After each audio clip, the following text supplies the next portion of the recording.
Hello दोस्तों, नमस्कार दोस्तों। Welcome back to our channel study with Abhishek. ये यूट्यूब का फर्स्ट वीडियो है जो मैं डाल रहा हूँ डेली करंट अफेयर पे। और बहुत सारी चीज़ें इस पे आएंगी। और जितने भी कंपटीशन एग्ज़ाम होते हैं, बीपीएससी, यूपीएससी, यूपीपीएससी और एसएससी, एसएससी, जेल, रेलवे, ये सारा कुछ बैंकिंग का सब कुछ कवर किया जाएगा। इसमें डेली करंट अफेयर के साथ साथ वीकली अफेयर रहेगा और मंथली अफेयर भी इसमें डाले जाएंगे। तो आज हम शुरुआत करते हैं डेली करंट अफेयर और स्टडी विथ ऑब्जेक्ट। 27 जुलाई 2026 का एडिशन है ये। इस पे आप दोनों सारा कुछ देख पाएंगे, जैसे स्टेट पीएससी, एमपीपीएससी, सीजीपीएससी, सारा कुछ कवर रहता है इसमें। जो भी मटेरियल रहता है वो सारा कुछ कवर रहता है।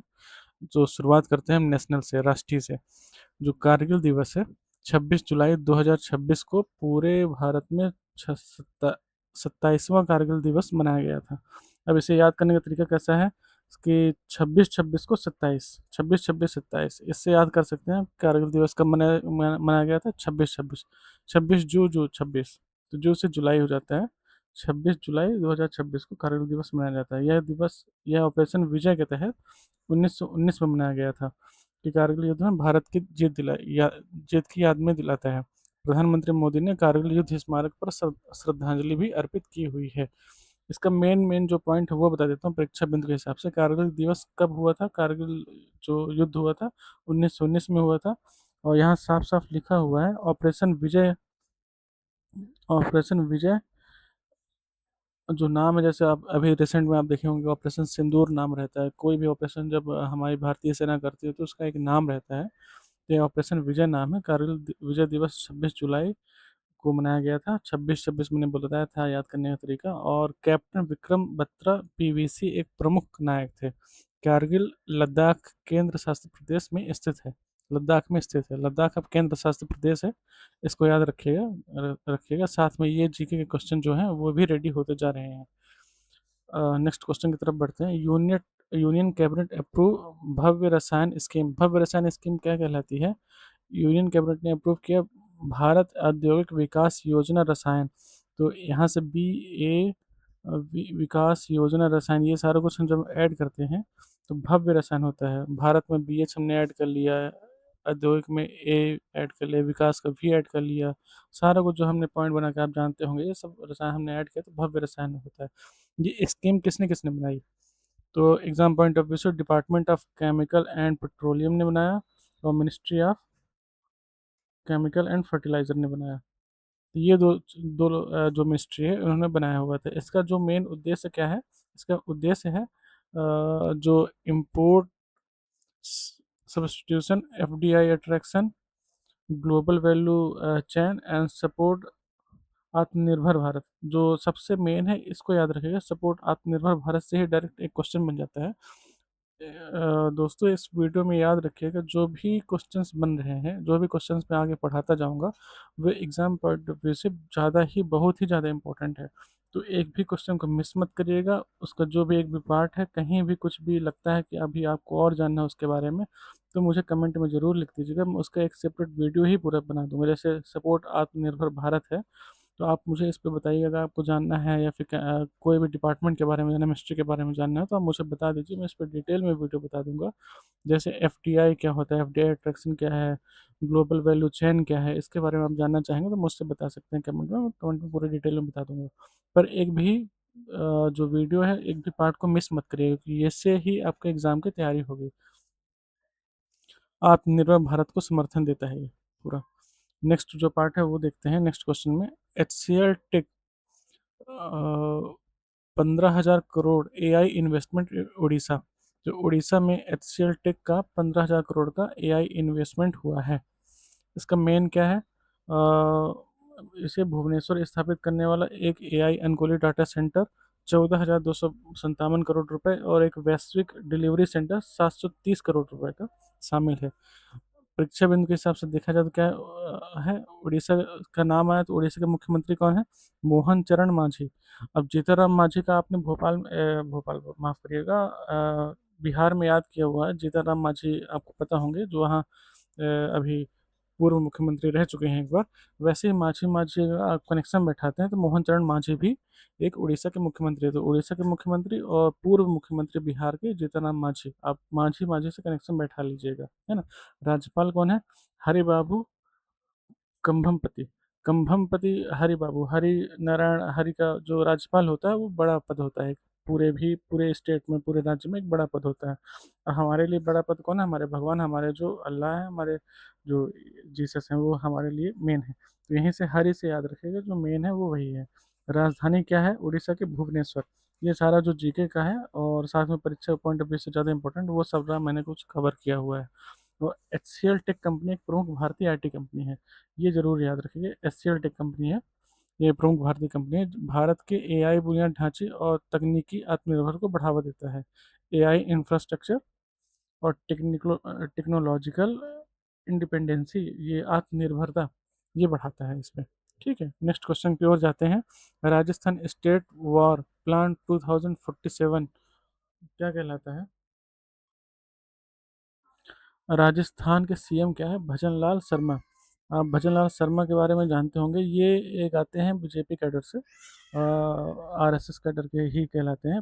तो भजनलाल शर्मा ने अभी रिसेंट में क्या किया है, राजस्थान में राज्य जल योजना 2047 का अनावरण किया है, उद्घाटन किया है, अनवील्ड किया है इसका, जो राज्य भर में जल सुरक्षा, सिंचाई विस्तार और सतत भूजल प्रबंधन के लिए एक दीर्घकालीन रोड मैप स्थापित करती है। यहाँ से साफ साफ देखिएगा कि ये जो राजस्थान से याद रखिएगा, एक जीके क्वेश्चन बनता है कि यहाँ के सीएम कौन है? Bhajanlal Sharma. State water plan बना है 2047 तक के लिए, जो एस्टेब्लिश किया गया है। ये लॉन्ग टर्म रोड मैप बनाता है पूरा। वाटर सिक्योरिटी, ये सारा कुछ पॉइंट याद रखिएगा, ये point of view, exam point of view से बहुत ही ज़्यादा इंपॉर्टेंट क्वेश्चन है ये वाला। इरिगेशन एक्सपांसन, इरिगेशन एक्सपांसन का मतलब क्या कहलाता है? सिंचाई का विस्तार, जो हम सिंचाई करते हैं सारा कुछ। और sustainable ground water management across the state, जैसे कहीं पे पानी कम है, कहीं पे ज़्यादा है, कहीं पे है ही नहीं, तो इसका भी ध्यान रखते हुए सस्टेनेबल ग्राउंड, जैसे सतत भूजल प्रबंधन बोलते हैं कि का उद्देश्य है इसका स्टेट वाटर प्लान 2047 का। ठीक है, परीक्षा के बिंदु से देखा जाए तो राज्य के मुख्यमंत्री मैंने पहले ही बता दिया, भजनलाल शर्मा के बारे में ध्यान रखना है। राज्यपाल हरिभाऊ किशन राव बागड़े। अब बागड़े और किशन राव बागड़े ये सब कहाँ से मैच करता है? जैसे महाराष्ट्र के नाम से कुछ ऐसे मैच कर रहा है, जैसे महाराष्ट्र में है हरिभाऊ किशन राव बागड़े, है ना। तो वहाँ महाराष्ट्र क्या होता है? राजस्थान के पास में है, जैसे मुंबई राजस्थान ये सब आसपास ही जुड़ते हैं, ना। और ये भी याद रखना कि ये सब बीजेपी कैडर के कहलाते हैं। तो हरि भाव, जो हरि वहाँ से भी हमने उड़ीसा में देखा, वो भी वहीं के हैं, है ना। तो यहाँ से मिक्स कर लेना है, हरि भाव यहाँ है, हरि वहाँ पे है। ठीक है, हरि और हरि भाव यहाँ से देख लेना है। राजस्थान क्या है? उसमें राजस्थान की जयपुर है।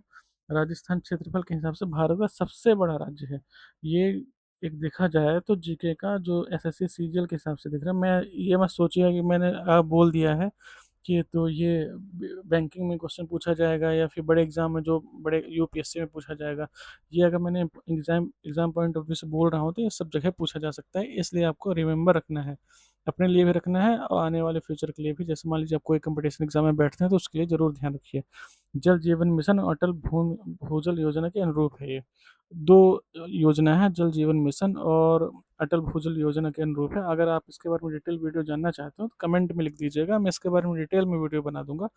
कब बनाया गया, कब इसकी स्थापना हुई, कब तक ये चल रहा है, इसका क्या उद्देश्य है, क्योंकि हर एक जो योजना लागू होती है भारत में या फिर किसी भी राज्य में लागू होती है तो उसका एक उद्देश्य होता है कि किस उद्देश्य से बनाया गया है। जैसे किसी भी मिनिस्टर का, मिनिस्ट्री जैसे वो मंत्रालय होता है उसका बनता है ना, इनोवेशन होता है, मतलब बनाया जाता है, इनोवेशन तो नहीं कह सकते। अगर मतलब कोई मिनिस्ट्री बनती है, उसे फाउंड किया जाता है, तो फाउंडेड किया जाता है, तो उसका एक मतलब होता है कि उस मिनिस्ट्री का काम क्या है, उसका उद्देश्य क्या है, वो कब तक है, क्या कैसा है, उस पर कौन कौन से लोग वर्किंग करेंगे, कौन सी कमेटी रहेगी, वो सारा कुछ डिसाइड कर किया जाता है। नेक्स्ट क्वेश्चन पे आते हैं। पब्लिक एग्जामिनेशन अमेंडमेंट बिल, लोक परीक्षा संशोधन विधेयक बोलते हैं इसको, 2024 में आया था। देखिए, केंद्रीय मंत्रिमंडल ने लोक परीक्षा संशोधन 2026 को मंजूरी दी, जो संगठित पेपर लीक और परीक्षा धोखाधड़ी के खिलाफ सख्त दंड और तेज न्यायिक तंत्र के साथ 2024 के अधिनियम को मजबूत करता है। ये जस्ट अभी का है, बहुत ही ज़्यादा इम्पोर्टेंट है। The union cabinet clear the public examination prevention of unfair means amendment bill 2026। ये पूरा याद रखिएगा, अमेंडमेंट बिल है 2026 में। रिसेंट में अभी आपने देखा था जंतर मंतर में जो अभिजीत दीपी के या फिर उनके सहयोगी द्वारा जो सीजीपी के द्वारा सारा कुछ किया गया, अभी अनशन किया गया, सब कुछ किया गया। सोनम वांगचुक आए हुए थे, उन्होंने सारा कुछ बताया, या फिर सरकार भी अवेयर थी इस बारे में कि अनफेयर जो हुआ है एग्ज़ाम, नीट एग्ज़ाम में हुआ था, तो उससे बचने के लिए एक रिसेंट में ही संशोधन विधेयक पास किया गया, जिसकी मंजूरी भी दे दी गई है 2026 में, अभी रिसेंट में। तो जो 2024 के अधिनियम को मजबूत करता है। परीक्षा बिंदु के हिसाब से देखा जाए तो क्या है, ये मूल अधिनियम क्या है, 2024 का अधिनियम है, जिसको मजबूत करके एक अमेंडमेंट बिल लाया गया बीच में, है ना, संशोधन विधेयक बोलते हैं। अमेंडमेंट बिल को हमेशा संशोधन विधेयक बोला जाता है, इसको ध्यान रखिएगा, है ना। उद्देश्य क्या है, मैंने बताया था जैसे कि किसी भी जब कोई भी बिल लाया जाए तो कोई भी कुछ भी मिनिस्ट्री बनती है, कुछ भी रहता है, जैसे हमारा भी एक उद्देश्य है, हमारा जीवन में आने का एक उद्देश्य है कि हमें क्या करना है, हमें अपने माता पिता की सेवा करनी है, हमें अपने जो कर्तव्य दिया गया है, उसका निर्वहन बहुत अच्छे तरीके से करना है ना। और तो इसका एक उद्देश्य है सार्वजनिक परीक्षाओं को संगठित पेपर लीक को रोकना। ये हमेशा इसका उद्देश्य है, जो पेपर लीक हो रहे हैं उसको रोकना, जैसे यूपीएससी, एसएससी, बैंकिंग अभ्यर्थियों के लिए प्रासंगिक है ना। परीक्षा अखंडता के प्रति सरकार की प्रतिबद्धता को दर्शाता है। ये तो है ही, और होना भी चाहिए। और अगला जो क्वेश्चन है उस पे जाते हैं, अगले पॉइंट पे। जो electric boat conversion eight Varanasi, the electric boat conversion pilot project है ये, was launch eight Namo Ghat. Namo Ghat में जो वाराणसी में है, उसमें एक पायलट प्रोजेक्ट चलाया गया है, जिसका नाम क्या है, इलेक्ट्रिक बोट कन्वर्जन, जिसे बोलते हैं, देखिए देखा जाए तो इसमें हिंदी में पढ़ा जाए तो क्या बताता है, वाराणसी विकास प्राधिकरण और गेल इंडिया लिमिटेड द्वारा संयुक्त रूप से नमो घाट में वाराणसी में इलेक्ट्रॉनिक बोट रूपांतरण पायलट परियोजना शुरू की गई। इलेक्ट्रिक बोट कन्वर्जन जो मैं अभी रिसेंट में बता रहा था, इलेक्ट्रिक बोट कन्वर्जन योजना एक पायलट प्रोजेक्ट है जो नमो घाट वाराणसी में शुरुआत की गई है, ठीक है। किसके किसके द्वारा शुरुआत की गई है, वाराणसी डेवलपमेंट अथॉरिटी और गेल के द्वारा, गेल लिमिटेड के द्वारा स्टार्ट किया गया। आप गेल के बारे में जानना चाहते हैं, डिटेल में समझना चाहते हैं कि एक एक पॉइंट के बारे में बता दो, जैसे कोई नवरत्न कंपनी कौन सी है भारत की, उसके बारे में एक डिटेल में वीडियो बनाओ, तो मुझे कमेंट भी लिख दीजिएगा। जो भी आपको डाउट है, कैसा भी डाउट है कि नेक्स्ट वीडियो आप कैसा चाहते हैं, आप मुझे कमेंट में बताइए। मैं आपको वैसे वीडियो, सेम वीडियो आपको जो ज़्यादा फ्रेंडली हो, ज़्यादा समझ में आए, क्योंकि आजकल का जो एजुकेशन हो गया काफ़ी ट्रांसपेरेंट भी हो गया है, समझने के लिए कई चीज़ें हम ऑनलाइन जाते हैं, समझ जाते हैं, पर उसे इकट्ठा कर पाना, एक जगह पर बता पाना काफ़ी मुश्किल रहता है। तो ये सब जो मैंने पीडीएफ अभी तैयार किया है, काफ़ी मेहनत से तैयार करके आपके सामने लाया हूँ। और मैंने जस्ट, मुझे अभी इसका पढ़ाने का उतना अनुभव है नहीं, जैसे रिकॉर्डिंग करके सारा कुछ, तो इसमें भी कोई गलती हो तो वो ही मुझे बताइएगा। बस चीज़ें समझ में आनी चाहिए, मेन जो है हमारा कन्वर्सेशन का मुद्दा है कि मैं आपसे जुड़ पाऊँ और अपनी चीज़ें आप तक रख पाऊँ, जिससे आप समझ पाएँ। और अगर आपको वीडियो थोड़ा-सा भी पसंद आए तो उसे लाइक करते रहिएगा, सब्सक्राइब, शेयर करते रहिएगा ज़रूर, है ना? कन्वर्टिंग डीजल, आगे बढ़ते हैं। इन्होंने, इन दोनों ने मिलकर क्या किया है, electric boat conversion pilot project कराया है। अब पायलट प्रोजेक्ट भी आया है, प्रोजेक्ट कोई मतलब होगा, कोई उद्देश्य होगा। क्या उद्देश्य है इसका, कन्वर्टिंग डीजल पाउडर boat into eco friendly electric car craft for sustainable water transport on the Ganga river. क्या किया गया, इसका उद्देश्य क्या है, इसका उद्देश्य है कि जिससे गंगा नदी पर सतत जल परिवहन के लिए डीजल से चलने वाली नावों का, ये लिखा हुआ है साथ में, हिंदी में दिख रही है, डीजल से चलने वाली नावों को पर्यावरण अनुकूल इलेक्ट्रॉनिक नावों में बदला जा सके। इससे क्या होगा फ़ायदा, इससे फ़ायदा क्या होगा, जो पोल्यूशन होता है वो कम होगा, क्योंकि डीजल पेट्रोल में पोल्यूशन ज़्यादा होता है। इको फ्रेंडली इलेक्ट्रिक क्राफ्ट अगर आएंगे तो उस पर पोल्यूशन होने के चांसेस काफ़ी कम नेग्लिजिबल हो जाते हैं। परीक्षा बंद के हिसाब से देखा जाए तो वाराणसी प्रधानमंत्री जी का निर्वाचन क्षेत्र है। GAIL gas authority of India limited full form है, इसका जरूर याद रखिएगा, जीके क्वेश्चन है ये। नमो घाट, नमो घाट कहाँ पे है, वाराणसी में है। वाराणसी के जो वहाँ के सांसद जो हैं वो हमारे प्रधानमंत्री जी हैं। स्वच्छ ऊर्जा को बढ़ावा देता है, गंगा में जल प्रदूषण को कम करता है, ठीक है। नेक्स्ट क्वेश्चन पे आते हैं। एआई बेस्ड रेलवे में एआई आधारित लीलन पहचान, लीलन पहचान क्या है, India railway launch a AI based linen stain detection pilot project. Again एक पायलट प्रोजेक्ट है, दो पायलट प्रोजेक्ट के बारे में हमने पढ़ा है अभी रिसेंट में। एक हो गया अपने पास कौन सा, वाराणसी में, एक हो गया अपने पास रेलवे के द्वारा चला गया pilot project across selected departmental laundries. इसमें क्या किया जाता है, जैसे अपने जो कपड़े धुलने का लॉन्ड्रीज रहता है उसकी जानकारी के लिए है। देखिए उस पर समझते हैं कैसा क्या है, क्या बताया जाता है। Union railway minister Ashwini Vaishnaw inform the Rajya Sabha it aims to enhance, देखिए इसका एम आ गया यहाँ पे, इसको ध्यान रखना है, to enhance hygiene cleanliness and quality control of bedroll kits in AC coaches. जैसे एसी कोचेस में हम सब ने यात्रा की हुई है ना, और ना भी हुई तो ये भी जानते हैं कि एसी कोचेस में यात्रा करने पे हमें जो कंबल या फिर थोड़ा थोड़ा जो बेडरोल है सारा कुछ मिलता है, किट मिलती है, एक पूरी तकिया भी मिलती है, सब कुछ मिलता है ना। जो इसको हाइजीन करने के लिए क्लीननेस होना चाहिए और पूरा बढ़िया हो, बढ़िया से मैनेजमेंट हो, इसके लिए जो हमारे केंद्रीय रेल मंत्री एस अश्विनी वैष्णव, ये जरूर याद रखिएगा, एक जीके क्वेश्चन है, केंद्रीय रेल मंत्री कौन है, तो अश्विनी वैष्णव याद रखिएगा, ठीक है। पॉइंट ऑफ व्यू से देखा जाए तो ये देखिए अश्विनी वैष्णव है। इसका जो पायलट प्रोजेक्ट का नाम क्या है, पायलट प्रोजेक्ट का नाम क्या है, AI based linen stain retention pilot project. ये पूरा अक्रॉस पूरे सब जगह कराया गया, जितने भी रेलवे के जहाँ जहाँ भी हैं रेलवे लाइन या फिर रेलवे जो भी जहाँ पे भी है पहुँच है रेलवे की, रेल की, वहाँ तक ये सारा कुछ जहाँ डिपार्टमेंटल लॉन्ड्रीज ये रहता है इसको पहुँचाया गया है। इसका एम क्या है, hygiene cleanness and quality control of petrol kits in AC coaches, ध्यान में रखने वाली चीज़ें हैं, ठीक है। अब नेक्स्ट पॉइंट पे तरफ आते हैं, जो ACC bureaucrats reshuffle the appointment committee of the cabinet ACC. ACC का फुल फॉर्म ये मत समझिए एसीसी सीमेंट होता है, एसीसी एक होता है appointment committee of the cabinet, जो मंत्रिमंडल की नियुक्त समिति है। इसमें 20 वरिष्ठ अधिकारियों को शामिल करने हेतु एक बड़े संयुक्त सचिव स्तर की नौकरशाही फेरबदल को मंजूरी दी है। 2005 बैच के IAS IRS IT अधिकारी सत्यपाल कुमार को 5 साल के कार्यकाल के लिए FIU IND for the tenure for 5 year के लिए उनको अपॉइंट किया गया है।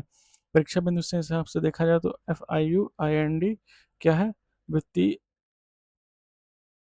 असूचना इकाई भारत है। असूचना इकाई भारत से मतलब क्या कहलाता है, ये जो IT ऑफिसर है अभी यहाँ पे आपने देखा होगा सत्यपाल कुमार जी 2005 बैच के IRS हैं, IT ऑफिसर हैं। इनके पास जो सारा कुछ रहता है क्या, जैसे कि कहीं भी साइबर में या फिर फाइनेंस में कुछ भी है ना, एंटी मनी मनी लॉन्ड्रिंग या फिर एंटी टेरर फाइनेंसिंग, जो भी रहता है फाइनेंस से रिलेटेड या फिर मनी से रिलेटेड जो भी लॉन्ड्रिंग रहता है ना, उसको कैप्चर करना, उसको डील करना और उस पर ठीक करना, वो सारा कुछ इनके अंतर्गत आता है। राजस्व विभाग और वित्त मंत्रालय के अंतर्गत आता है। मनी लॉन्ड्रिंग और रोधी आतंकवाद रोधी वित्त पोषण से संबंधित है। नेक्स्ट पे आते हैं, तो India invites Bangladesh PM to BRICS summit. ये बहुत ही सिंपल सा है पर बहुत ही जानने योग्य है। India invites Bangladesh Bangladesh PM to BRICS summit. BRICS के फुल फॉर्म क्या कहलाता है, इस पर ध्यान दीजिएगा। ब्रिक्स के जो सदस्य हैं वो यहाँ पे लिखा हुआ है, जो एग्जाम पॉइंट ऑफ व्यू से मेन है, ब्राज़ील है, रूस है, R स्टैंड फॉर रूस, I for India, C for China and दक्षिण अफ्रीका, साउथ अफ्रीका बोलते हैं, फिर मिस्र, ईरान, सऊदी अरब, इंडोनेशिया, इथोपिया, UAE। स्थापना कब हुई थी इसकी, 2009 में हुई थी। मुख्यालय इसका संघाई में है, संघाई मतलब चीन में है, ठीक है। ब्रिक्स 2026 के अध्यक्ष अध्यक्ष कौन है, भारत है। भारत के यहाँ पे सारा कुछ होगा इसमें। जो बांग्लादेश के प्रधानमंत्री हैं तारिक रहमान, जो यहाँ पे मैं पॉइंट आउट कर देता हूँ, तारिक रहमान को नई दिल्ली में 12 से 13 सितंबर के बीच 2026 के बीच होने वाले जो 18वें ब्रिक्स समिट को के लिए विशेष अतिथि के रूप तौर पे आमंत्रित किया गया है। यह एक क्षेत्रीय कूटनीतिक और ग्लोबल साउथ नेतृत्व के लिए एक रणनीतिक कदम है। क्यों रणनीतिक कदम है, क्योंकि जो बांग्लादेश है वो पाकिस्तान और चाइना के आसपास है।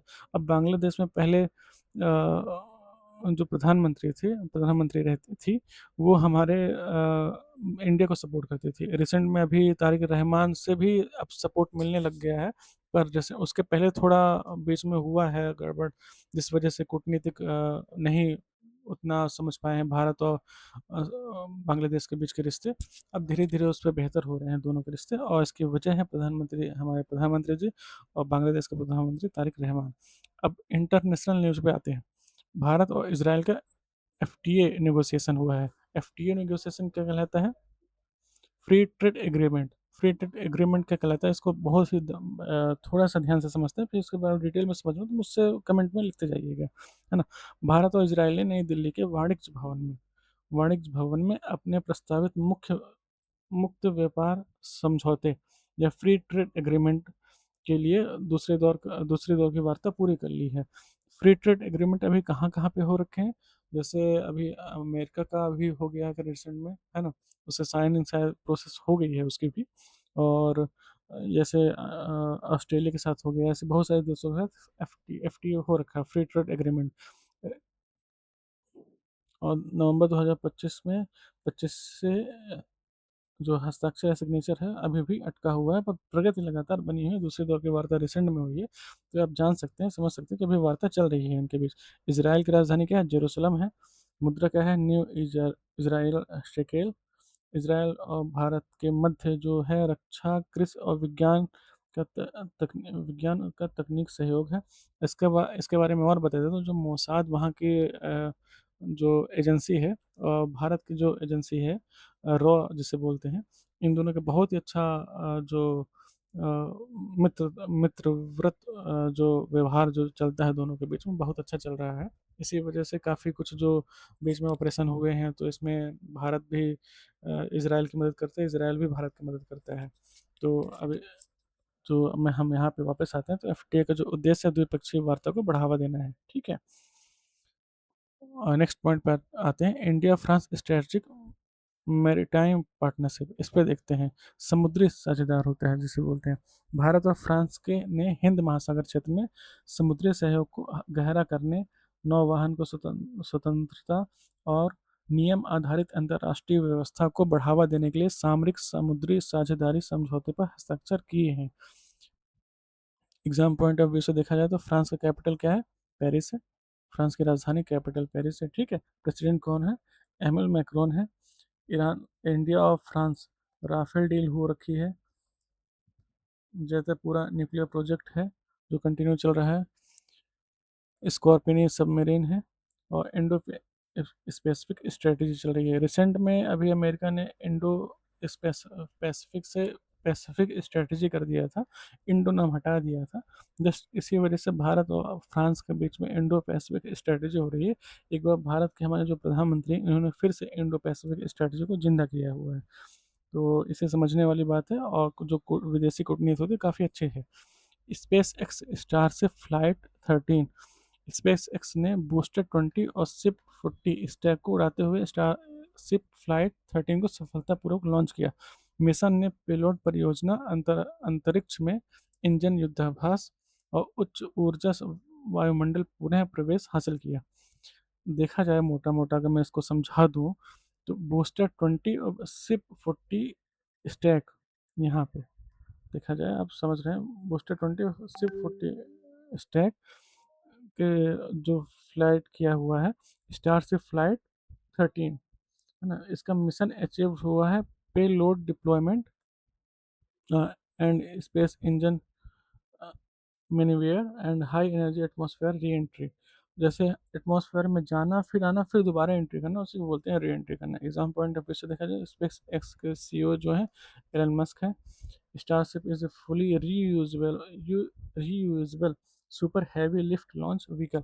आपको मैंने अभी जस्ट रिसेंट में बताया कि री एंट्री का मतलब क्या कहलाता है, कि जैसे स्पेस में गया, फिर वापस आया, फिर उसके बाद गया, री एंट्री कर गया वो, है ना। या फिर यदि ऐसा समझ सकते हैं, स्पेस में गया फिर वापस आया तो री एंट्री कर गया हमारे में। ऐसा नहीं, जब जब भी भारत से या फिर अन्य देश से कोई स्पेस जाता है, स्पेस क्राफ्ट जाता है, तो जाता है, फिर वहाँ से डिस्ट्रॉय होता है, फिर वो उसके पार्ट्स गिरते हैं। यहाँ पे स्पेस एक्स करता क्या है, जो स्पेस क्राफ्ट जाते हैं वो एटमॉस्फेयर में जाते हैं, वहाँ से दोबारा री एंट्री करते हैं अपने एटमॉस्फेयर में, तो इसी को बोलते हैं re entry. Importance for NASA क्या है? आर्टेमिस प्रोग्राम और मार्स मिशन के लिए काफ़ी इंपॉर्टेंट है, वहाँ पे जाके फिर वापस आना काफ़ी अच्छा है। नेक्स्ट पॉइंट पे आते हैं, कॉमनवेल्थ गेम 2026 गैलेक्सको। कॉमनवेल्थ गेम 2026 का उद्घाटन स्कॉटलैंड के ग्लासगो में हुआ है। उद्घाटन समारोह में भारतीय दल का नेतृत्व ध्वजावाहक मीराबाई चानू और बैटन वाहक लवलीना बोरगोहेन ने किया। इसका याद रखिएगा, मीराबाई, मीराबाई से याद रखिएगा, मीराबाई हमने पहले भी पढ़ा, मीराबाई और लवलीना, लवलीना बोर्ग बोरगेन। तो बैटन बैरियर हैं लवलीना, एंड फ्लैग बैरियर जो यहाँ पे थे तो मीराबाई है ना।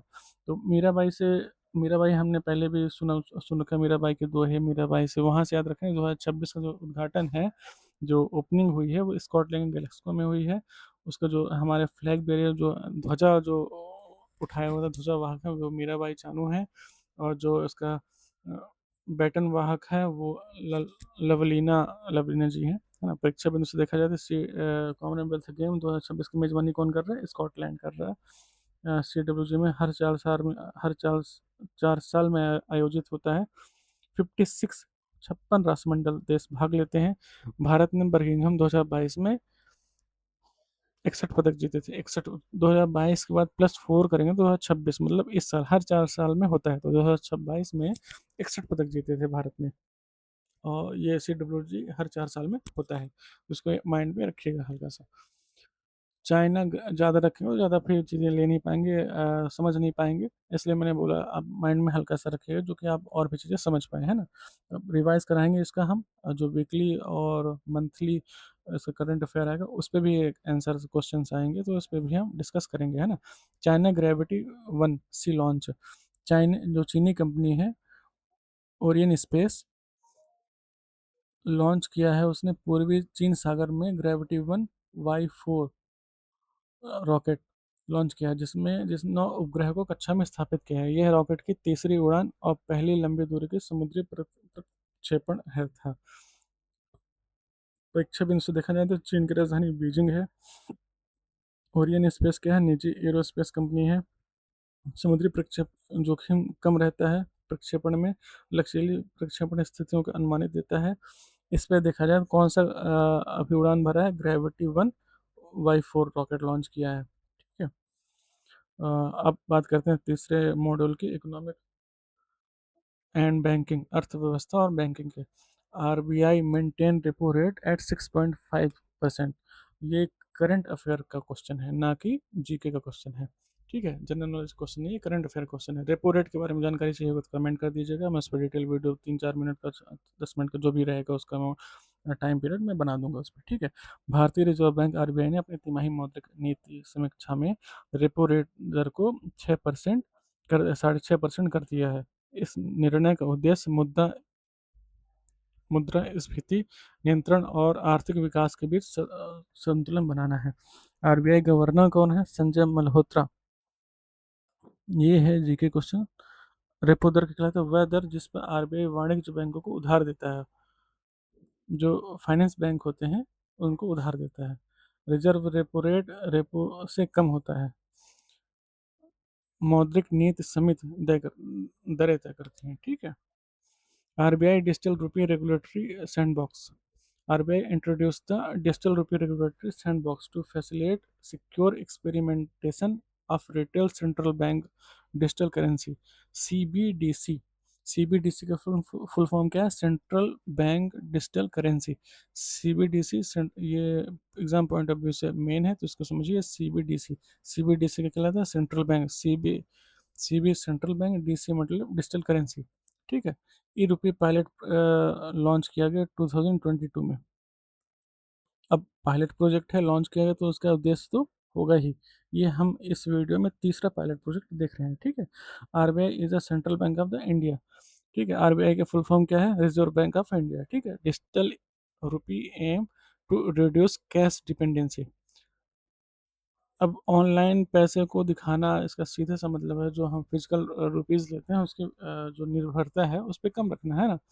जैसे हम यूपीआई का यूज़ करते हैं, डिजिटल करेंसी सेंड करते हैं वहाँ से, तो हमने क्या किया, पहले हम कैश एक दूसरे को भेजते थे, अब हम डिजिटली भेजते हैं पैसे। पैसे तो ट्रांसफ़र कर ही रहे हैं, है ना।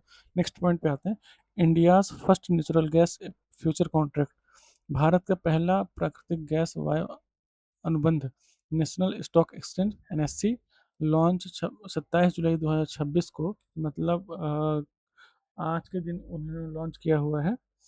भारत का पहला घरेलू बेंचमार्क आधारित प्राकृतिक गैस वायदा अनुबंध लॉन्च किया है, जिससे एक स्वतंत्र और पारदर्शी मूल्य खोज तंत्र स्थापित हुआ है।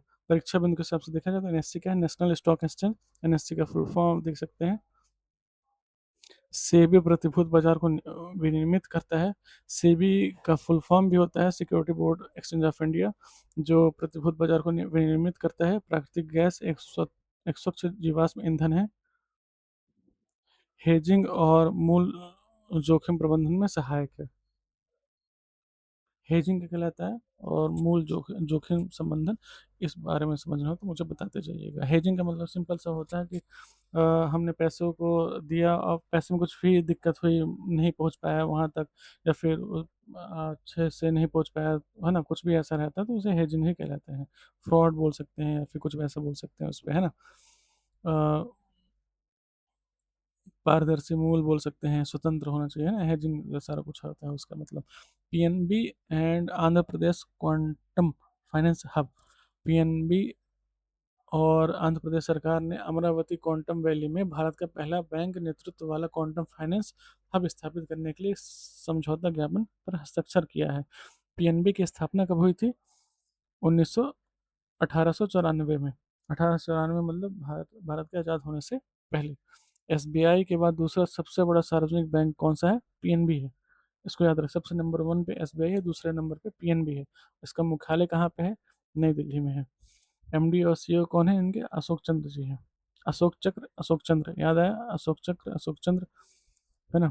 वहां से आप कनेक्ट कर लीजिएगा। अशोक चंद्र वित्त में क्वांटम कंप्यूटिंग, जोखिम विश्लेषण और क्रिप्टोग्राफी, इस पे सारा कुछ ध्यान रखा जाएगा। Quantum computing in finance, risk analysis और क्रिप्टोग्राफी के लिए।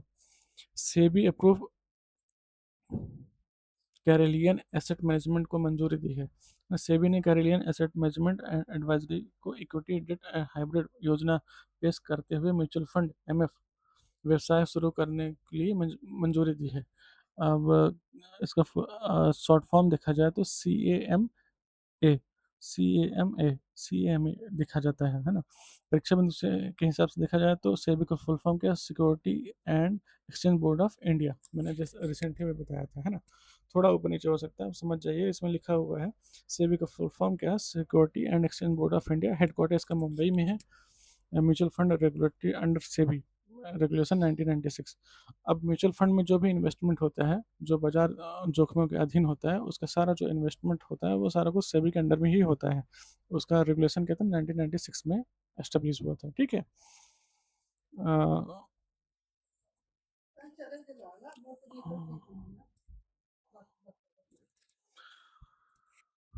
सोना कमस्टार एंड डेंसो संयुक्त उद्यम। Sona and B W presence. Sona B W precision foreign Sona Comstar बोला जाता है and Japan based Denso corporation signed agreement for to joint venture of in India for electric and hybrid power strain system. Denso का मतलब क्या कहलाता है? जापानीज ऑटोमोटिव कंपोनेंट मैन्युफैक्चरर है। सोना कमस्टार हेडक्वार्टर गुड़गांव में है। ये एक प्राइवेट कंपनी है। जॉइंट वेंचर हुआ, जेडब्ल्यू का मतलब जॉइंट वेंचर हो गया। Promote make in India and EV ecosystem, electric vehicle ecosystem. Next point पे आते हैं। DBS name world largest corporate bank. DBS bank के बारे में, जैसे बहुत सारे बैंक होते हैं, कुछ बैंक्स होते हैं, ये जैसे डीबीएस बैंक है जो भारत में है अभी रिसेंट में। डीबीएस बैंक क्या होता है? वर्ल्ड बेस्ट कॉर्पोरेट बैंक के द्वारा भी सम्मानित हुआ है। किसके द्वारा सम्मानित हुआ है? ग्लोबल फाइनेंस मैगजीन 2026 में। डीबीएस बैंक कहाँ का बैंक है? सिंगापुर का बैंक है, यहाँ पे लिखा हुआ है। एग्जाम पॉइंट ऑफ व्यू सब देख सकते हैं। हेडक्वार्टर इसका सिंगापुर में, सिंगापुर का बैंक है तो सिंगापुर में हेडक्वार्टर होगा। सीईओ इसके पीयूष गुप्ता जी हैं। अदर विनर कौन है इनके?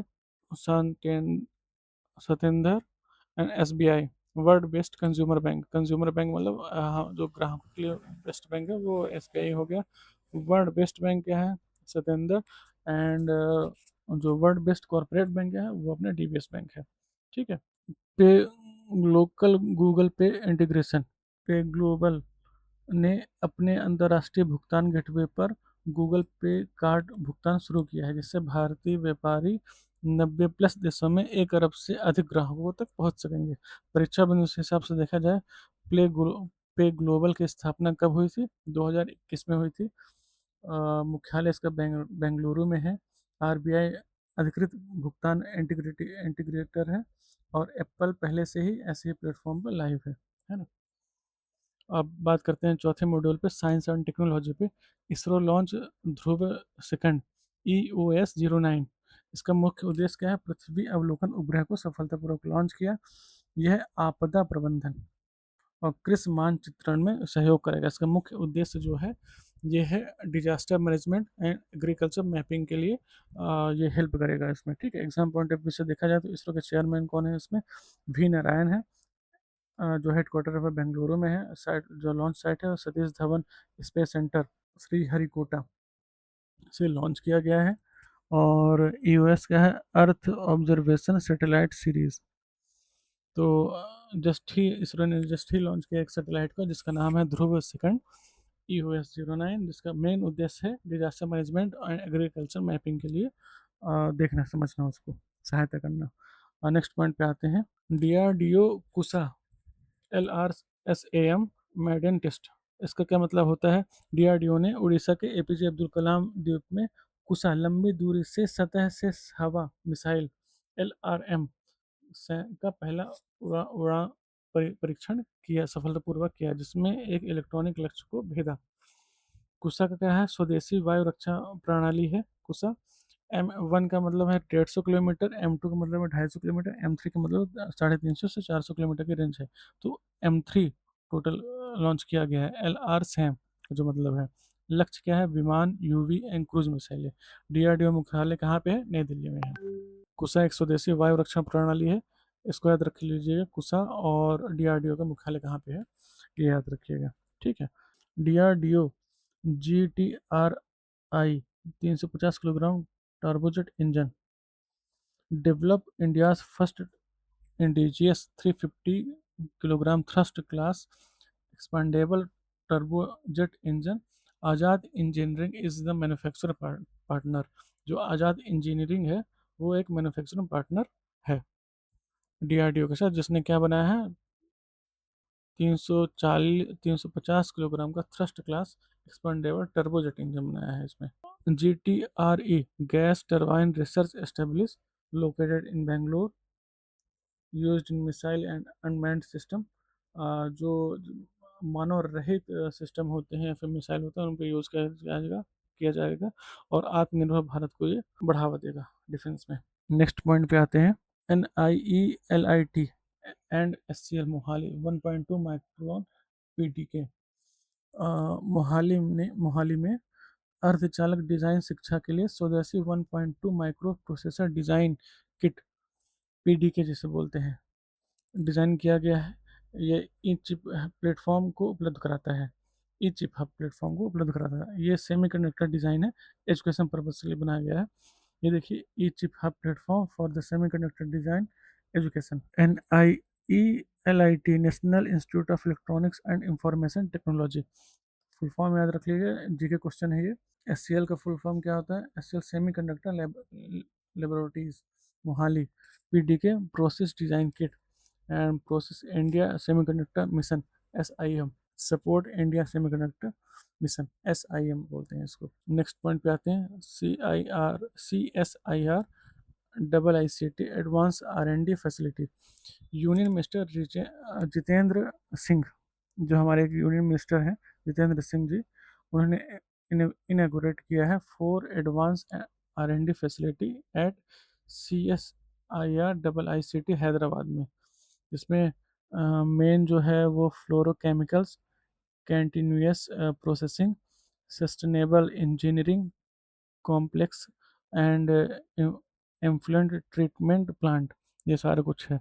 और CSIR IICT का फुल फॉर्म क्या क्या देखा जाए तो Indian institute of chemical technology है। मिनिस्ट्री कौन है? Ministry of science and technology पे, जिसके यूनियन मिनिस्टर कौन है? जितेंद्र सिंह। अब आते हैं फिफ्थ मॉडल पे, डिफेंस पे। समुद्र प्रदक्षिणा त्रिसेवा महिला अभियान। रक्षा मंत्री राजेंद्र सिंह जी ने भारत के पहले त्रिसेवा सर्व महिला विश्व परिक्रमा नौकायन अभियान समुद्री प्रदक्षिणा को वर्चुअल रूप से फ्लैग इन किया। IASV त्रिवेणी पर सवार 9 महिलाएं अधिकारियों ने 314 दिन 25,500 समुद्री मील की वैश्विक यात्रा पूरी की। IASV Triveni Indian army sailing vessel, इसका फुल फॉर्म है थ्री ग्रेट कैप्स कौन है? Cape Leeuwin, cape horn and cape of good hope. Navika Sagar Parikrama 2017-18 पहले सर्व महिला नौसेना परिक्रमा विश्व परिक्रमा है ये। Indian navy in RIMPAC. अब रिमपैक का मतलब क्या कहलाता है? Rim of pacific. Rim of pacific. Indian navy is participating in the third RIMPAC exercise in Hawaii USA। 30 nation, 30+ warship, 5 submarine and 206 aircraft and 30,000+ persons are participating. परीक्षा बिंदु से हिसाब से देखा जाए तो रिम पैक का फुल फॉर्म क्या है? Rim of pacific. Biennial exercise है, वार्षिक अभ्यास है, hosted by US Pacific fleet. Theme क्या है इसका? Partner integrated and prepared. 30 nation ने पार्टिसिपेट किया था इस पे। नेक्स्ट पॉइंट पे आते हैं, DAC approve advance light helicopter. The रक्षा अधिग्रहण अधिग्रहण परिषद DAC, the defence acquisitions council approve the procurement of indigenous advanced light helicopter ALHS to strengthen the armed force। Arm force को स्ट्रेंथ करने के लिए रिसेंट में एक हेलीकॉप्टर आया जो एडवांस लाइट है, बहुत हल्का सा है, ठीक है। DAC का फुल फॉर्म क्या है? Defence acquisition council. चेयरमैन है रक्षा मंत्री, ठीक है। रक्षा मंत्री हमारे कौन है इस समय? राजनाथ सिंह जी हैं। LH है Dhruv helicopter develop by HAL, HAL के द्वारा डेवलप किया गया है। मेक इन इंडिया इनिशिएटिव के थ्रू इसको डेवलप किया गया है। पोर्ट सुरक्षा सिक्योरिटी के लिए क्या हुआ है रिसेंट में? भारत सरकार ने बंदरगाह, नौवहन और जलमार्ग मंत्रालय के तहत समुद्री सुरक्षा के लिए शीर्ष नियामक प्राधिकरण के रूप में पोर्ट सुरक्षा ब्यूरो की स्थापना की। पोर्ट सुरक्षा ब्यूरो नागरिक उड्डयन रक्षा ब्यूरो पर आधारित है। प्रारंभ में DGMA महानिदेशालय समुद्री प्रशासन के अंतर्गत आता था। CISF design as a RSO recognised security organisation. मोटा मोटा ये है, गवर्नमेंट ने अभी रिसेंट में बीफोर्स बनाया गया। बीफोर्स का फुल फॉर्म क्या है? Bureau of port security. जो पोर्ट होते हैं उनको सिक्योर करने के लिए पोर्ट सिक्योरिटी का, ब्यूरो ऑफ पोर्ट सिक्योरिटी का भी गठन किया है, ठीक है। Under the ministry of port shipping and water way as the apex regulatory authority of maritime security, ठीक है। अब 6 मॉड्यूल पे आते हैं, इन्वायरमेंट पर्यावरण पे। IMD जुलाई 2026 below normal rainfall forecast. Bharat मौसम विज्ञान विभाग ने भारत के अधिकांश हिस्सों में जुलाई 2026 के लिए सामान्य से कम वर्षा का पूर्वानुमान लगाया है। उत्तर पश्चिम, उत्तर पूर्व और मध्य पूर्व में भारत में सामान्य या सामान्य से अधिक वर्षा होने की उम्मीद है। परीक्षा के हिसाब से देखा जाएगा तो IMD का फुल फॉर्म क्या? भारत मौसम विज्ञान विभाग। मुख्यालय कहाँ पे है? नई दिल्ली में है। यहाँ पे देख सकते हैं भारत मौसम विज्ञान विभाग, मुख्यालय इसका नई दिल्ली में है। LPA क्या है? दीर्घावधि औसत अल नीनो स्थितियाँ मजबूत हो सकती हैं। IOD हिंद महासागर द्विध्रुव तटस्थ रहने की उम्मीदें। Green India mission milestone according to ministry of environment, the green India mission has been achieved restoration of 1 million hectare of degraded forest land। Forest land को अभी डिग्रेड कर दिया गया था जो पास्ट ईयर्स में, उसको अभी रिस्टोर फिर से कर दिया गया है under the ministry of environment. और इसमें 10 लाख हेक्टर जो वन थे उसको फिर से बहाली की गई है, ठीक है। ग्रीन हाउस मिशन क्या है? जलवायु परिवर्तन पर राष्ट्रीय कार्य योजना के तहत इसकी शुरुआत 2014 में हुई। जब से मोदी जी प्रधानमंत्री जी हमारे मोदी जी प्रधानमंत्री बने तब से इसकी शुरुआत हुई 2014 से। उद्देश्य क्या है? वन आवरण और गुणवत्ता बढ़ाना। इसमें से एक लक्ष्य उन्होंने पा लिया है। रिस्टोर कर लिया है। ठीक है। National clean air programme update, पर्यावरण मंत्रालय ने देश भर में गणिकीय पदार्थ PM2.5 एंड PM10 के स्तर को कम करने के लिए NPSC के तहत नए लक्ष्य निर्धारित किए हैं। परीक्षा बंधु के हिसाब से देखा जाए तो NCPA का फुल फॉर्म क्या है, NCAP का फुल फॉर्म क्या है, की शुरुआत कब हुई है? 2019 से हुई है। इसका लक्ष्य क्या है? 2024 तक में PM10 और PM2.5 में 20 से 30% की कमी। 131 गैर प्राप्त शहर शामिल हैं। राष्ट्रीय परिवेशीय वायु गुणवत्ता मानक के अनुसार ये सारा कुछ किया जा रहा है। विश्व डूबने की रोकथाम दिवस, विश्व world drawing prevention day 2026। The sixth world drawing prevention day was observe in 25 July 2026। Sixth world drawing prevention day मनाया गया है रिसेंट में। कब मनाया जाता है? 25 जुलाई 2026 को। 26 26 को मैंने कुछ और बताया था, 25 26 को मैंने ये बताया है। मिक्स मत करिएगा, उसको पीछे बैक करके फिर से पढ़िएगा। 25 जुलाई 2026 में जो थीम है, unite to turn the tide on the drawing, drowning बोलते हैं उसको, है ना। Unite to turn the dying tide on drowning. संयुक्त राष्ट्र महासभा ने 2021 में 25 जुलाई को विश्व डूबने की रोकथाम दिवस की घोषणा की है। पहली बार कब मनाया गया था? 2021 में मनाया गया था। और WHO ने नेतृत्व करता है। डूबना विश्व स्तर पर अनजाने चोट से मृत्यु का तीसरा प्रमुख कारण है। अब पुरस्कार और सम्मान की बात करते हैं। Piyush Goyal honoured at IGF UK India award. जो हमारे पीयूष गोयल केंद्रीय मंत्री हैं, उन्होंने रिसेंट में उनको India global forum UK India पुरस्कार 2026 में यूके भारत यूके संबंधों को ऊंचा उठाने में असाधारण नेतृत्व के लिए विशेष पुरस्कार से सम्मानित किया गया। IGF इंडियन ग्लोबल फोरम होता है। IGF का फुल फॉर्म। पीयूष गोयल वाणिज्य उद्योग मंत्री हैं। भारत यूके सीटी प्रभावी है, 15 जुलाई 2026 से प्रभावी हुआ है। UK India CETA business utilisation manual launch. DBS bank global finance award, ये अभी मैंने रिसेंट ही बताया है। जो DBS बैंक है वर्ल्ड बेस्ट कॉर्पोरेट बैंक से अवार्ड से सम्मानित हुआ है। SBI जो है वर्ल्ड बेस्ट कंज्यूमर बैंक से सम्मानित हुआ है। और BBVA world best emerging market bank से सम्मानित हुआ है। सत्येंद्र वर्ल्ड बेस्ट बैंक से सम्मानित हुआ है। सत्येंद्र। ग्लोबल फाइनेंस पत्रिका पुस्तिका, DBS सिंगापुर। कहाँ से? इसका हेडक्वार्टर सिंगापुर में है। सिंगापुर बैंक है, ये सिंगापुर का बैंक है। SBI भारत का सबसे बड़ा बैंक है। और BBVN स्पेन का है। सेंडिटर स्पेन का है। नेशनल स्पोर्ट्स अवार्ड, युवा मामले में और खेल मंत्रालय ने बैडमिंटन और शूटिंग में उत्कृष्ट खिलाड़ियों के लिए मेजर ध्यानचंद खेल रत्न पुरस्कार की घोषणा की है। खेल रत्न पुरस्कार भारत का सर्वोच्च खेल सम्मान है। हॉकी दिग्गज मेजर ध्यानचंद के नाम से खेल पुरस्कार ये बनाया गया है। अर्जुन पुरस्कार भी दिया गया। मंत्रालय युवा मामलों और खेल मंत्रालय इससे संबंधित है। अब खेल की बात करते हैं। स्पोर्ट्स मॉड्यूल में 8वां मॉड्यूल हमारा कॉमनवेल्थ गेम गैलेक्सो में शुरू हुआ है स्कॉटलैंड में। अभी मैंने रिसेंट ही चर्चा की है। मीराबाई चानू ने भारत की तरफ से तीसरा स्वर्ण पदक जीता है। मीराबाई चानू कौन है? जिन्होंने फ्लैग लेके चली थी स्टार्टिंग में, उनको बोला जाता है मीराबाई चानू। मीराबाई चानू ने इस बार किया हुआ है। ऋषि कांत सिंह और राजा मुथुपाड़ी ने रजत पदक जीते हैं।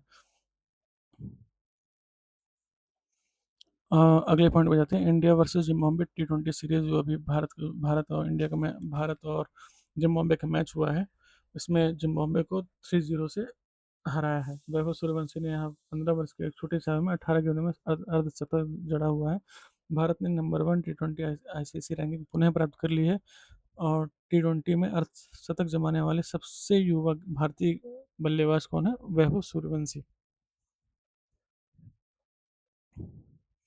FIH youth hockey 5S Asian title, Bharat ने फाइनल में पाकिस्तान को 3-1 से हराकर FIH युवा हॉकी 5S एशियाई चैंपियनशिप जीत ली है।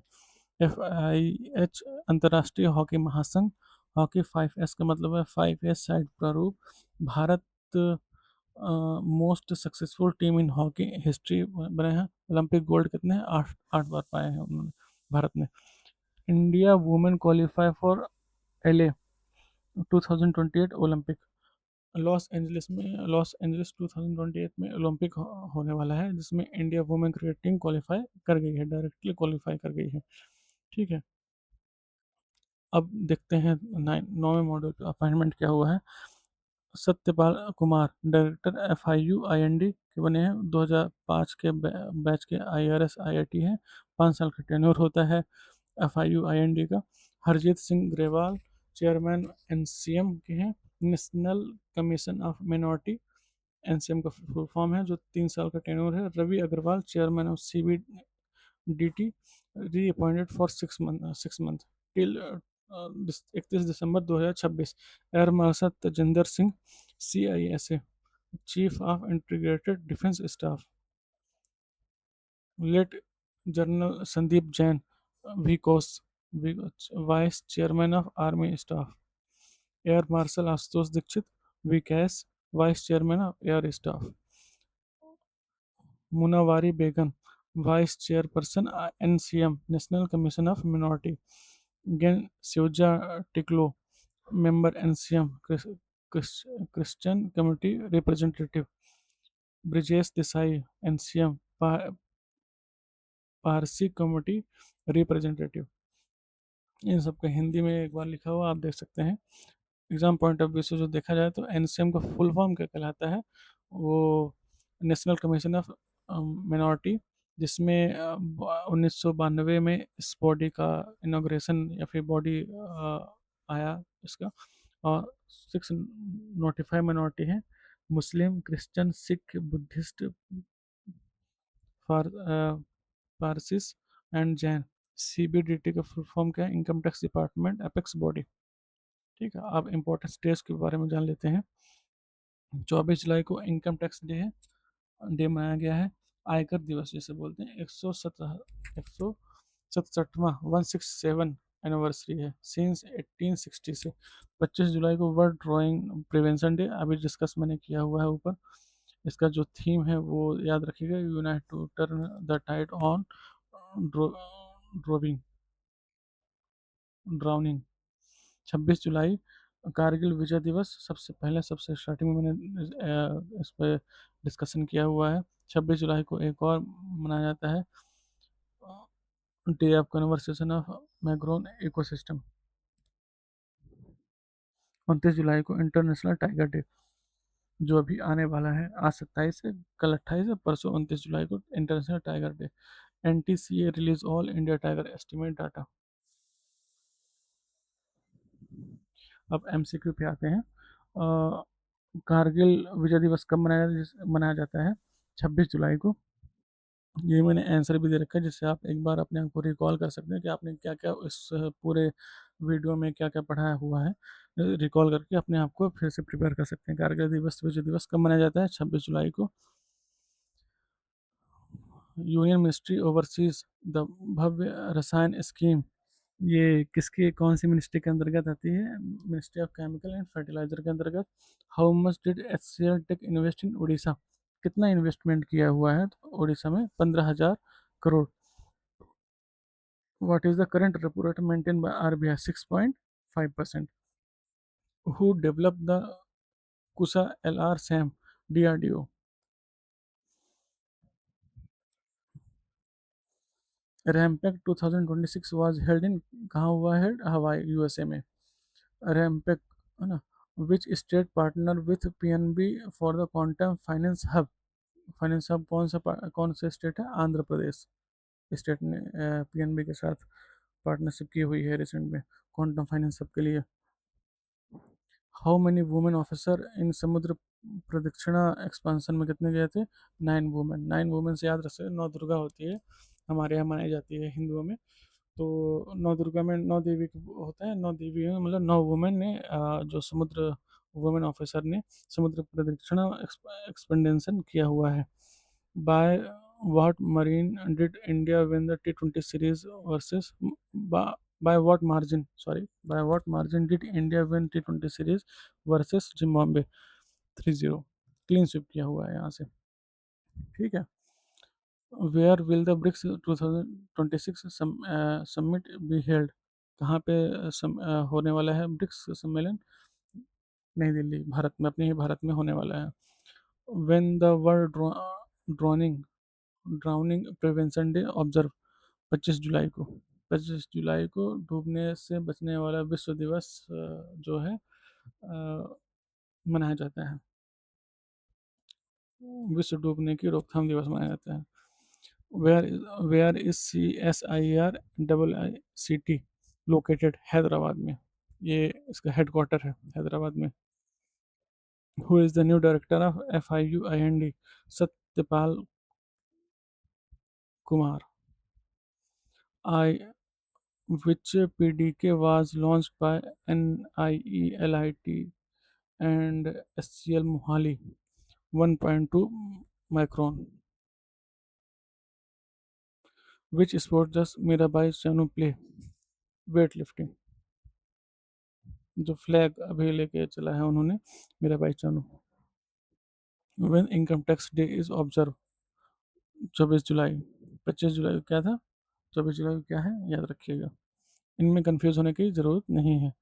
24 जुलाई को आयकर दिवस मनाया जाता है। 25 जुलाई को देखा जाए तो यहाँ पे सबसे पहले हमने जो बात की थी prevention day, driving prevention day, और विश्व कार्य दिवस 26 जुलाई को। 24, 25, 26, ये तीन ही पॉइंट याद रखिए, 3 लाइन पे लगातार है। ठीक है। अब हम 17 क्वेश्चन पे आते हैं। Which country is DBS bank from? कहाँ से ये? सिंगापुर बैंक की है, अभी डिस्कस किया है, सिंगापुर हेडक्वार्टर है इसका। हु इज द CEO ऑफ स्पेस एक्स? Elon Musk. ठीक है, ये तो आप सब जानते होंगे। Rajasthan state water plan is till which year? 2047।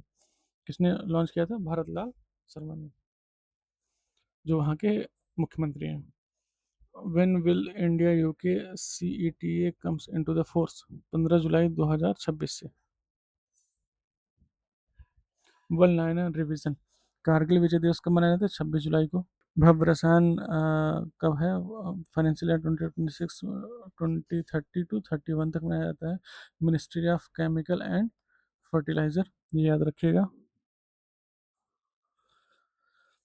Asian take Odisha 15,000 crore का इन्वेस्टमेंट, AI इन्वेस्टमेंट है। Bhubaneswar AI data centre plus global tech centre.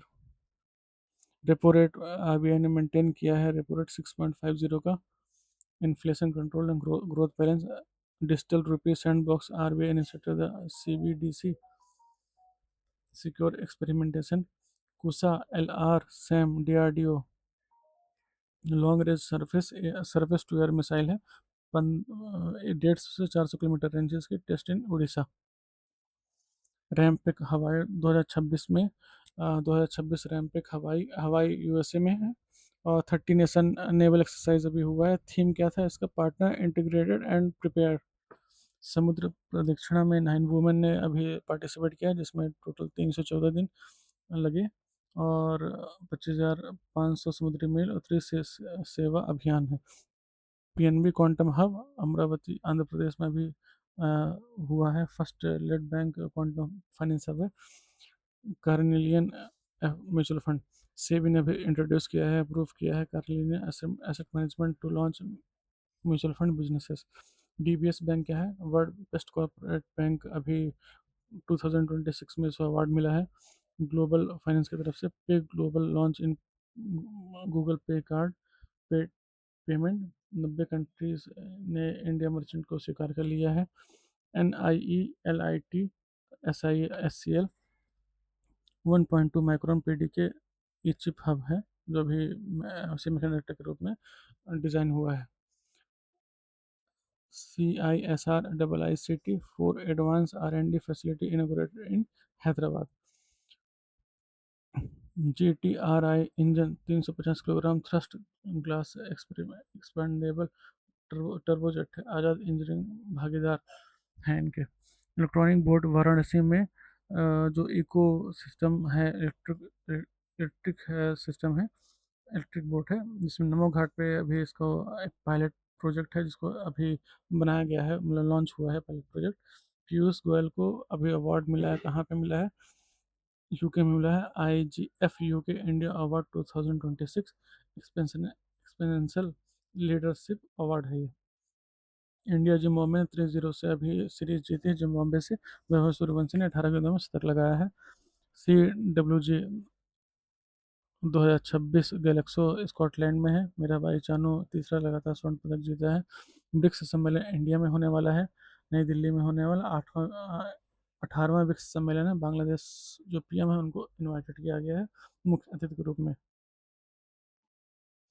Today's static GK में कारगिल विजय दिवस 1999, कारगिल विजय दिवस 1999 है। और ब्रिक्स सम्मेलन जो फाउंड हुआ है 2009 में हुआ है। RBI monetary 6 point, repo rate उसका 6.5 कर दिया गया है। Reserve rate 3.35, MSF 6.75, bank rate 6.75 है। और DRDO मिसाइल, बैलिस्टिक मिसाइल, पृथ्वी शॉर्ट रेंज मिसाइल है, सैम बोला जाता है इसको। एंटी टैंक मिसाइल है, BrahMos supersonic cruise. Important constitutional bodies क्या है? FIUIND, department of revenue, ministry and finance. Semiconductor ecosystem India, semiconductor ecosystem India, ISM 2021। Mohali Punjab में इसका हेडक्वार्टर है। ई चिप हब NIELIT इनिशिएटिव है। कॉमनवेल्थ गेम 1930 से अभी हेल्ड हुआ है, सबसे पहले कनाडा में हेल्ड हुआ था कॉमनवेल्थ गेम। अब 2010 में लास्ट में इंडिया होस्ट ने किया था। सोर्स जो इस पूरे वीडियो को हमने बनाया है, पूरा जो हमने डाटा इकट्ठा किया है वो PIB से किया है, द हिंदू से किया है, और द एक्सप्रेस इंडिया से किया है, द इंडियन एक्सप्रेस से किया है, FAR क्लाउड से किया है, इनसाइट ऑफ इंडिया से किया है, डॉन और अर्थ, ये सारा कुछ आप देख सकते हैं। विकीपीडिया मैंने सारा कुछ सर्च करके आपके लिए रखा हुआ है तैयारी का, जिससे आप समझ सकें चीज़ों को और सारे बेहतर तरीके से जान सकें। मैं कोशिश करूँगा इस वीडियो को थोड़ा शॉर्ट करने के लिए, और पर इस वीडियो पे जितनी भी जानकारी है वो ज़रूरी थी, क्योंकि इससे ही आपको जो बेस है वो तैयार होगा एग्ज़ाम के पॉइंट ऑफ व्यू से। और भी आपको कुछ जानकारी चाहिए या फिर वीडियो में कुछ सुधार करना हो तो कमेंट में लिख के बता सकते हैं। मैं कोशिश करूँगा वीडियो को ज़्यादा से ज़्यादा अच्छा और बेहतर बना सकूँ, जिससे आप लोगों को समझ में आए। वीडियो पसंद आया तो लाइक करिएगा, चैनल पसंद आया तो चैनल को सब्सक्राइब जरूर करिए, जिससे आपको लेटेस्ट डेली जो करंट अफेयर है वो अपडेट होती रहे, और जो वीकली करंट अफेयर है वो अपडेट होता रहे, मंथली करंट अफेयर वो रिवाइज हो जाए, और MPPSC, CGPSC, UPPSC, BPSC और ऐसे रेलवे, बैंकिंग, UPSC, SSC सारे एग्ज़ाम की प्रिपरेशन के लिए सारे जो उनके प्रीवियस ईयर जो क्वेश्चंस हैं वो सारा अभी बारी बारी से वीडियोस आते रहेंगे।